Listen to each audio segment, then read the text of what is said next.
रोजगार का मजबूत आधार है तकनीकी शिक्षा। और अब आप भी जान सकते हैं 12वीं पास के बाद छात्र कहां अपना करियर बना सकते हैं। आज खास बातचीत में पॉलिटेक्निक गोपेश्वर की प्रवक्ता प्रभा कुमारी ने बताया कि तकनीकी शिक्षा किस तरह से युवा व देश के विकास में सहायक है व कैसे युवा इसका लाभ लें। आपको बता दें कि प्रभा के पति सुरेंद्र भी पेशे से एक शिक्षक हैं व एक समाज सेवी भी हैं। इस दौरान प्रभा ने बताया कि आज का युवा आधुनिकता के दौर में खुद से भटक चुके हैं, इसलिए उन्हें सही समय पर मार्गदर्शन कराना जरूरी है। उन्होंने युवाओं की दशा की चिंता भी व्यक्त की। सुनिए प्रवक्ता प्रभा कुमारी से हमारे संवाददाता नरेंद्र रावत की खास बातचीत। सर्दी हो या गर्मी, ये सब तो मौसम के नज़ारे हैं। कभी वो भी प्यासे रह जाते हैं जो दरिया के किनारे हैं। दुख होता है आज कोई अभिज्ञान शकुंतलम लिखने वाला पैदा नहीं हो रहा हमारे देश में। नमस्कार मित्रों, सूचना इंडिया में आपका पुनः एक बार स्वागत है। और आज हम आपको दिखा रहे हैं गोपेश्वर जनपद चमोली के गोपेश्वर के गिगरान। और हमारे साथ आज जो खास मेहमान बने हैं, हमारे साथ जो बातचीत में बनेंगे, और आज हम खास बातचीत करेंगे तकनीकी शिक्षा को लेकर, क्योंकि आज हमारे साथ एक ऐसा व्यक्तित्व, आज जो गोपेश्वर में जो राजकीय पॉलिटेक्निक गोपेश्वर गिंगरान में यहाँ पे जो प्रवक्ता के पद पर सेवाएं दे रही हैं, श्रीमती प्रभा कुमारी जी हम हमारे साथ आज बनी हैं। और आज खास बातचीत में हम आपको बताएंगे और अपने दर्शकों को बताएंगे कि किस तरीके से आज तकनीकी शिक्षा के द्वारा हम अपने युवाओं का भविष्य संवार सकते हैं। तो आप देख रहे होंगे हमारे सामने श्रीमती प्रभा कुमारी जी। प्रभा कुमारी जी, आपका बहुत बहुत स्वागत है आपका सूचना इंडिया में। धन्यवाद सर। सूचना इंडिया के सभी दर्शकों को मेरा प्यार भरा नमस्कार। और सर, मैं यहाँ पर सूचना इंडिया को बहुत बहुत बधाई के पात्र हैं, क्योंकि क्योंकि आप लोग बहुत ही ज़्यादा मेहनत कर रहे हैं, जनता तक अलग अलग विषयों पर आप चेतना जागृति का कार्य कर रहे हैं। उसके लिए आप बहुत बहुत धन्यवाद। तो बहुत बहुत आभार आपका कि आपने हमारे चैनल को भी बधाई दी। और हम आपको दर्शकों को दिखा रहे हैं, आप पीछे की लोकेशन देख सकते हैं, ये घिंगरान। और कहते हैं कि पहाड़ अपने आप में एक खूबसूरती का केंद्र रहा है, इसीलिए पर्यटन नगरी भी हमारे पहाड़ों को कहा जाता है। और मैडम, आज आप हमारे साथ बनी हैं, तो आप तकनीकी शिक्षा से संबंध रखती हैं। आप हमें बताइए, और हमारे दर्शक जानना चाहते हैं कि वर्तमान समय में जो तकनीकी शिक्षा है, इसका जो तकनीकी शिक्षा से क्या अभिप्राय है, और आप इसके बारे में थोड़ा हमें बताइए। तकनीकी शिक्षा जो है वो छात्र को एम्प्लॉयबिलिटी स्किल्स प्रदान करता है। मतलब ये छात्र एक जॉब ओरिएंटेड एक प्रोग्राम होता है, जिसमें बच्चे को, जो छात्र, जैसे आप 10th 12th से निकल के जो छात्र आता है, उस समय वो केवल किताबी नॉलेज उसे रहती है। पर जब वो तकनीकी शिक्षा में आता है तो वहाँ पर एक विशेष सब्जेक्ट को लेकर, विशेष जो उसकी इंटरेस्ट का सब्जेक्ट होता है उसको लेकर उसे एक जॉब ओरिएंटेड एक ट्रेनिंग दी जाती है। और यहाँ पर मैं बताना चाहूँगी कि जो हमारे जो छात्र होते हैं, क्या होता है कि जब वो जॉब में जाते हैं उस वक्त उन लोगों को इंटरव्यू फेस करने पड़ते हैं, अपने आप को प्रेजेंट करना होता है। तो क्या होता है कि जिस इस तरह से जो बच्चे ट्रेनिंग लेते हैं वो इस काबिल बन जाते हैं कि वो अपने आप को प्रेजेंट कर सके। दूसरा, एक तो वो रोजगार के काबिल बन जाते हैं। दूसरा, एक तो इसका एक और बेनिफिट और है कि एंटरप्रेन्योरशिप स्किल्स जो है वो बच्चे की डेवलप हो जाती है। एक एंटरप्रेन्योर बनने के लिए ये जो एजुकेशन होती है वो बच्चे को इनकरेज करती है। और जब अब वो अपने क्षेत्र में जाकर जब कोई रोजगार वो स्टार्ट करता है, जब कोई एक जो कोई रोजगार क्रिएट करता है, तो वहाँ पर खुद तो उसे रोजगार मिलता है, उसकी सैलरी मतलब उसे अपना आर्थिक रूप से वो अपने को स्तर को ऊपर कर लेता है। साथ ही साथ जो समाज के और तबके के लोग होते हैं जो अशिक्षित हैं, तो वो क्या होता है, जो अनएजुकेटेड लोग हैं वो भी आगे आकर उसमें रोजगार प्राप्त करते हैं।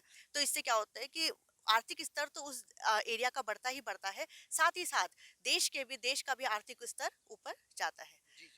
तो बहुत अच्छी बात आपने बताई कि यहाँ पे श्रीमती प्रभा कुमारी जी ने बताया किस तरीके से तकनीकी शिक्षा एक मजबूत आधार देश का, राज्य का, गांव का और विकास में सहायक हो सकती है। और आपको हम रूबरू करवा रहे हैं आज जो हमारे शिक्षाविद हमसे जुड़े हैं, प्रवक्ता जो यहाँ पे राजकीय पॉलिटेक्निक गोपेश्वर में हैं।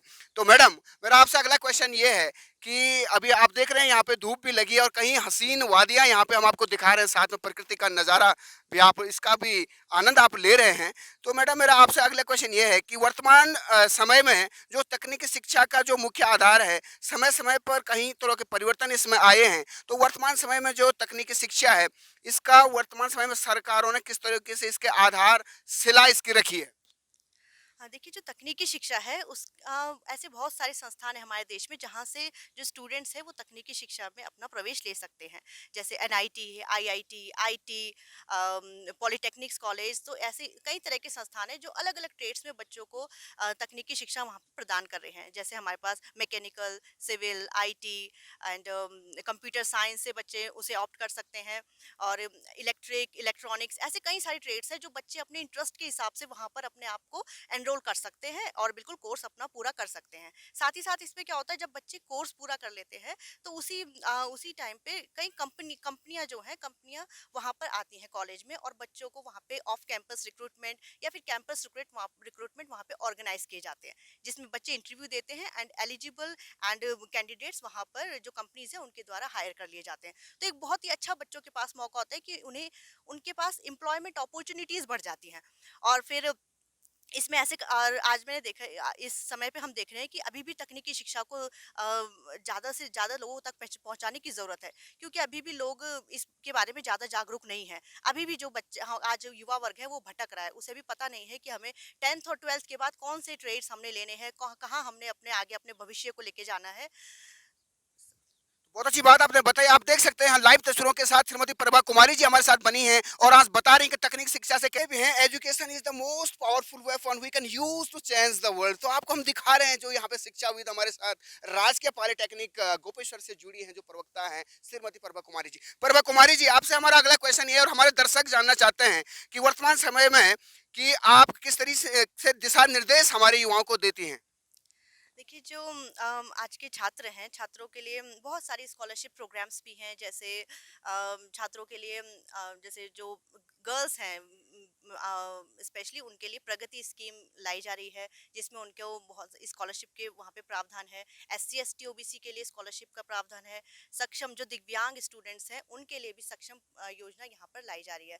तो ऐसे कई सारे ऐसे योजनाएं हैं जो छात्रों को आगे बढ़ाने के लिए लाई जा रही हैं। पर आज क्या है कि जो हमारा युवा वर्ग है वो इन चीज़ों पे ध्यान नहीं दे पा रहा, क्योंकि काफ़ी ज़्यादा आज के ज़माने में डिस्ट्रैक्शंस हो गए हैं। इतने डिस्ट्रैक्शंस हो गए हैं कि आज अगर स्टूडेंट कुछ काम, अपना कुछ टारगेट कंप्लीट करना चाह रहा है, तो वो उसकी जगह वहाँ उन जैसे यूट्यूब, हमारा जी जी जी फेसबुक, ट्विटर, आज कहीं इंस्टाग्राम, इन पर क्या है, जो स्टूडेंट्स है वो शो ऑफ करना चाह रहे जी हैं। जी। तो आपने देखा कि यहाँ पे श्रीमती प्रभा कुमारी जी बता रही थी किस तरीके से दिशा निर्देश और साथ में कौन कौन से छात्रवृत्ति प्रोग्राम सरकार द्वारा समय समय पर संचालित किए जाते हैं, जो कि युवा वर्ग के लिए काफी लाभदायक हो सकता है। तो मैडम, मेरा अगला क्वेश्चन आपसे ये है कि जो आज हम देख रहे हैं कि हमारा जो यूथ है, हमारे जो बॉयज हैं, गर्ल्स हैं, तो वो अपनी दिशा से थोड़ा भटक रहे हैं।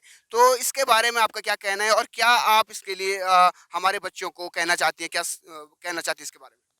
हाँ, सर देखिए ऐसा होता है कि जैसे अगर बच्चे इन डिस्ट्रैक्शंस पे जा रहे हैं, ठीक है, इनसे इनका ध्यान डिस्टर्ब हो रहा है, इससे क्या होता है, जो बच्चे का जो आत्मसम्मान है वो कम हो जाता है। तो जैसे अगर किसी पर्सन में खुद ही आत्मसम्मान नहीं है, तो आप देखिए दूसरे का सम्मान कैसे करेगा। आज के युग में हम देख रहे हैं, जैसे हम पहले देखते थे बहुत ही सम्मान था, चाहे वो टीचर्स हो, उनके लिए, बड़े बुजुर्गों के लिए, सभी के मन में सम्मान था। पर आज जो छात्र है, आज जो युवा वर्ग है, उसके अंदर हम देख रहे हैं कि ये सम्मान की जो भावना है वो कम होती जा रही है। अगर घर पे भी देखें तो महिलाओं के साथ काफी ऐसे मतलब दुष्व्यवहार हो रहे हैं, ये सारे उन्हीं का रिजल्ट है, क्योंकि आज जो है हम बच्चों के पर्सनैलिटी डेवलपमेंट में ध्यान नहीं दे पा रहे। तकनीकी शिक्षा क्या है कि डेवलपमेंट, बच्चे के एक ओवरऑल डेवलपमेंट पे ध्यान देता है।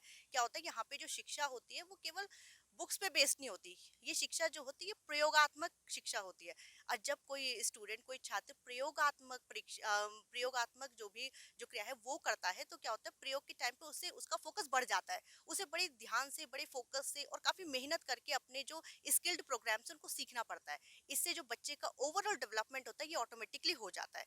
तो ये बताना चाहती हूँ कि जो तकनीकी शिक्षा है ये केवल उसको एम्प्लॉयबल स्किल्स ही नहीं देती, उसका ओवरऑल डेवलपमेंट भी उसे प्रोवाइड करती है।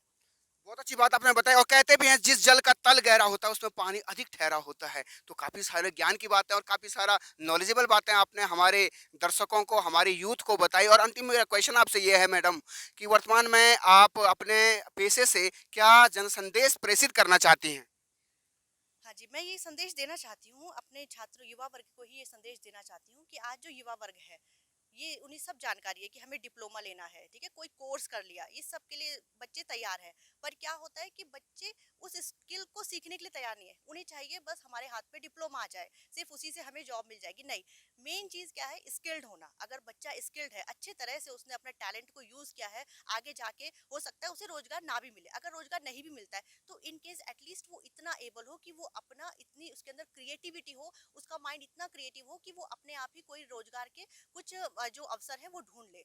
ऐसा क्योंकि आजकल हमें पता है कि ऐसे हम लोग आज आत्मनिर्भर की बात करते हैं, तो आत्मनिर्भर होने के लिए क्या करना पड़ेगा, माइंड क्रिएटिव होना पड़ेगा, इनोवेशन की हमारे अंदर एक भाव होना चाहिए। तो ये हम अपने यूथ में जनरेट कर सकते हैं। अगर हमारा युवा वर्ग बहुत ही इंस्पायर्ड होगा, अगर वो आगे बढ़ने के लिए खुद प्रेरित होगा, इनकरेज्ड होगा, तभी तो हमारा देश कल को आगे अपना एक प्रगति की तरफ पहुंच पाएगा। बस, धन्यवाद। बहुत अच्छी बात आपने कही और बहुत अच्छी जानकारी आपने दी कि और एक शिक्षक से यही अपेक्षा समाज करता है। सुखी दुखी जखी रौला तो थैनी बिसु रौला तेरो मान सम्मान तेरा गीतों गूंजौला देशों परदेसा है म्यारुगढ़ देसा है। नमस्कार मित्रों, सूचना इंडिया में आपका स्वागत है और आज हम आपको ले चलते हैं एक ऐसी पर्सनैलिटी, एक ऐसा व्यक्तित्व जो कि एक शिक्षक के साथ साथ एक दार्शनिक विचारधारा के भी प्रकृति प्रेमी जिन्हें हम कहते हैं। और आपका नाम है श्रीमान सुरेंद्र कंसवाल जी, जो कि वर्तमान में नारायणनगर में किसी विद्यालय में एक शिक्षक यानी भाषा के शिक्षक हैं, लिटरेचर जिसे हम अंग्रेजी भाषा कहते हैं, इंग्लिश के आप शिक्षक हैं। और साथ में आपने अपने जीवन में काफी सारे संघर्ष किए हैं। आपको हमने देखा, आपने पहाड़ की कल्चर को बचाने के लिए आप आगे आए, आप कहीं संस्था आपने चलाई थी, साथ में आपने पर्यावरण के लिए काफी सारा योगदान दिया है। तो हमारी जो उत्तराखंड की जो खूबसूरती के बारे में आपका क्या कहना है सर? नमस्कार। सबसे पहले मैं सूचना इंडिया के दर्शकों का अपना नमस्कार प्रेषित करता हूं और धन्यवाद करता हूं सूचना इंडिया का, जो आपने मुझे यहां पर बोलने का मौका दिया। पर्यावरण जैसे ज्वलंत विषय पर आपने मुझे बोलने को कहा। और धन्यवाद नरेंद्र रावत जी और आपके साथ जो मीडिया में है रावत जी, लोकेश रावत जी, मैं इनका भी धन्यवाद करता हूं। और जो आप इतने ज्वलंत मुद्दों पर, ऐसे विषयों पर आप लोगों को जागरूक कर रहे हैं, तो मैं सबसे पहले सब लोगों का धन्यवाद करता हूं। और मैं अपना परिचय दे दूं, मैं वर्तमान में जीआईसी रैंसचोपता में सहायक अध्यापक अंग्रेजी के पद पर कार्यरत हूं। और पूर्व में मैं एक हमारी संस्था थी, जब मैं नौकरी पे नहीं लगा था, तो मैं एक संस्था थी हमारी लोक जागृति विकास संस्था के नाम से। तो हम पर्यावरण के लिए हमने बहुत ज़्यादा काम किया। इवन हमने एक कैसेट तक बनाई, बड़ों की पुकार, जिसके गाने खूब लोगों ने पसंद किए। वो मतलब बहुत ही जागरूक करने वाला जो एक वो कैसेट था। अभी भी वो लोग गानों के माध्यम से लोगों को जागरूक करने का हमने काम किया था। तो जितेंद्र कुमार जी आपने सुना होगा, वो लोगों को मतलब वन और जो हमारी वन संपदा है और वनों के प्रति जो हमारा लगाव है, उसके प्रति समय समय पर जागरूक करते रहते हैं। और उसके लिए सन 2017 में मुझे उनके द्वारा बीना स्मृति सम्मान, जो वहाँ की जो बीना थी, आग बुझाते समय उसकी मौत हो गई। तो आपने देखा कि वर्तमान में वनाग्नि एक बहुत बड़ी समस्या हमारे पहाड़ों की बनी। इसके लिए सर दो शब्द हमारे एक जागरूकता गीत कुछ पंक्तियों के माध्यम से हो जाता तो बड़ा सौभाग्य होता।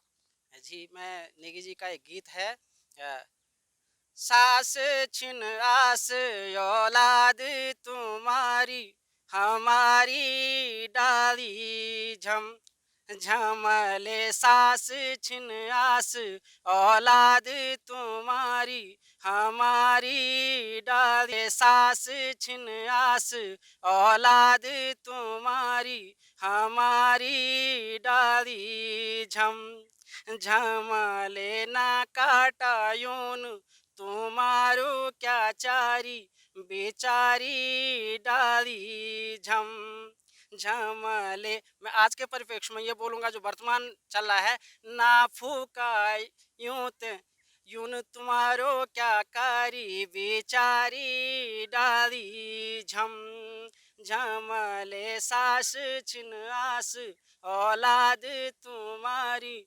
हमारी डाली झम।